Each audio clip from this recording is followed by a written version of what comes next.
दरम्यान शरद पवारांनी पार्थ पवारांच्या राजकीय परिपक्वतेवर भाष्य केलं। त्याला अजित पवारांच्या राष्ट्रवादीचे प्रवक्ते उमेश पाटील यांनी उत्तर दिलंय। काय म्हणालेत ते पाहूया।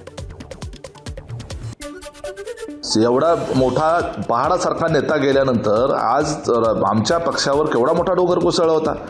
आज पक्षामधले सर्व आमदार, आमचे खासदार, सगळे कार्यकर्ते एक संघपणे आज एकत्रित ठेवण्यामध्ये पार्थ पवारांना यश आलेलं आहे ना। आणि त्या पद्धतीनं सुनेत्राबाईंनी यांचं उपमुख्यमंत्री म्हणून शपथ होणं, त्याचबरोबर विधिमंडळ पक्षाच्या नेत्या म्हणून त्यांची निवड होणं, त्याचबरोबर त्या राष्ट्रीय अध्यक्ष म्हणून त्यांची निवड होणं, या सर्व प्रक्रियेमध्ये पार्थ पवार यांची भूमिका निर्णायक राहिलेली आहे।